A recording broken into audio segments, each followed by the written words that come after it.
हुए कार्यकाल देखा है और 5 साल में हमने चलते हुए देखा है। पिछली बार महारानी जी थी, हमने शिक्षा संकुल से कहा था समझ जाओ महारानी जी, समझ जाओ, देखो हमने किया एक मुख्यमंत्री का रूप में, एक मातृशक्ति का रूप में आपको नमन है। हम पहले नमस्कार करते हैं, हम पहले विनम्र होते हैं, हम पहले अपनी शालीनता में रहते हैं, अपनी मर्यादा में रहते हैं। सीमाएं हम तब लांघते हैं जब सामने वाला अपनी सीमा लाए। संतोष की कभी शुरुआत नहीं करते, लेकिन हम पीछे नहीं हटते हैं। इसलिए मेरी बहन श्रुति भट्ट से मैं कहना चाहूंगा, और भी विराजमान मेरे भाई बहनों से मैं कहना चाहूंगा कि अपने हौसलों को बुलंद रखो, अपने आप को कमजोर मत समझो। आपके पदाधिकारी कौन कौन है, अध्यक्ष कौन है आपके प्रदेश अध्यक्ष? हमें एक से आने एवं दीपक से करोड़ों दीपक जलाने वाले हैं। और हमारा एक कार्य आज हम मर्यादा के साथ बैठे हैं। सरकार ने यदि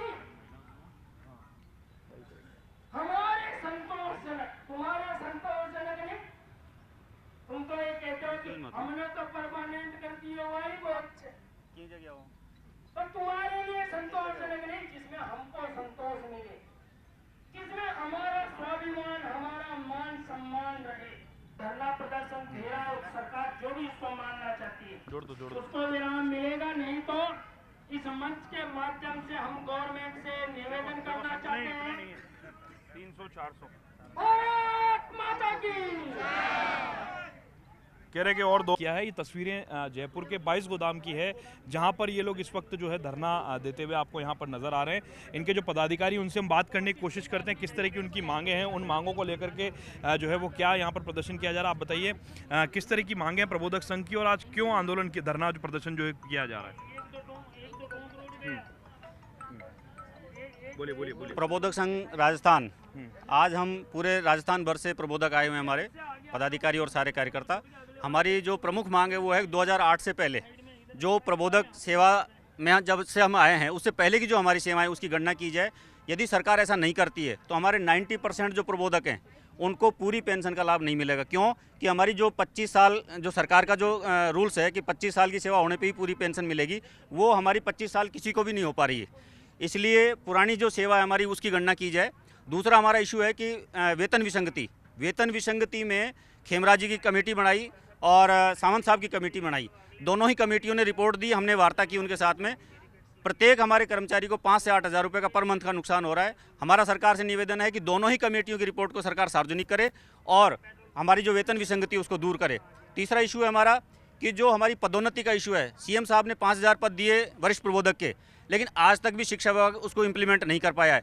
3rd ग्रेड के प्रबोधक को 3rd ग्रेड पे ही पदोन्नति का नाम देकर लगाया जा रहा है, L2 के प्रबोधक को L1 पे लगाया जा रहा है। ये हमारे लिए घोर अन्याय हो रहा है, हमारे साथ नाइंसाफ़ी हो रही है। हम शिक्षा मंत्री जी को, सीएम साहब को बार बार कह चुके हैं, मजबूरन आज हमें धरना लगाना पड़ा। हम विधानसभा का घेराव कर रहे हैं और यदि सरकार ने हमारी इन वाजिब मांगों को, जो कि गैर वित्तीय हैं, इनको नहीं माना तो मजबूरन हम चुनाव आचार संहिता लगने तक मजबूर होकर हम जो है हमारा आंदोलन जारी रखेंगे। आप बताइए, राजस्थान में एक बड़ी तादाद है प्रबोधकों की, लेकिन धरने में संख्या कम क्यों नजर आ रही? क्या प्रबोधक एकजुट नहीं है अपनी मांगों को लेकर? सारे प्रबोधक एकजुट है और सारे लोग ये चाहते हैं कि हमारी मांगे पूरी हो। हमारी 4 मांगे हैं, जिसमें चारों मांगे गैर वित्तीय मांगे हैं। पहली मांग यही पुरानी सेवा की गणना करना, दूसरी मांग हमारी वेतन विसंगति की है, तीसरी मांग हमारी जो प्रबोधक पदनाम है उसको चेंज किया जाए, बदला जाए, अध्यापक पदनाम किया जाए, और चौथी मांग हमारी जो द्वितीय श्रेणी प्रबोधक में जो वरिष्ठ प्रबोधक बनाए गए हैं उनको कार्य दायित्व निर्धारण किया जाए। अर्जुन सिंह शेखावत, प्रबोधक संघ प्रदेश अध्यक्ष। तो यहाँ पर कुछ महिला प्रबोधक हैं, उनसे बात करते हैं। आप बताइए किन मांगों को लेकर के आज महिला प्रबोधक जो है वो जयपुर पहुंची हुई हैं? जी हाँ, महिला प्रबोधक में सभी बहनें यहाँ पर आई हुई हैं और सभी की एक ही मांग है कि हमें सम्मानजनक पदोन्नति मिले। और हमने जो इतने वर्षों से सरकार की सेवाएं की है तो हमारी जो मांगे हैं, जो जायज़ मांगे हैं, उनको पूरा किया जाए। और हमें जो है हमारी जो भी 2008 से जो सेवा जो हमने की है उसे पूरी तरह से हम सेवा गणना में। अच्छा ये बताइए, गणना में अगर ये 2008 से पहले की गणना नहीं करते तो हमारे 90% हम लोगों को कोई फायदा नहीं होने वाला। ये तो एक लॉलीपॉप गवर्नमेंट ने हमारे हाथों में पकड़ा दिया है, बस उसको देखते रहो। अगर 2001 से 8 से पहले की गणना पकड़ेंगे ये, तभी हम पेंशन लेने के हकदार होंगे।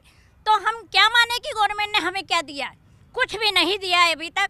और हम देखिए, हाँ, इनकी अलग अलग मांगे हैं। प्रदर्शन के बाद आगे की रणनीति क्या रहने वाली है, इसको लेकर के बताइए आप आगे की। भी सरकार यदि मांगे नहीं मानती है तो हम अनिश्चित काल के लिए धरना शिक्षा संकुल पर देंगे और सरकार को अपनी मांगे मनवाने तक ये धरना जारी रहेगा।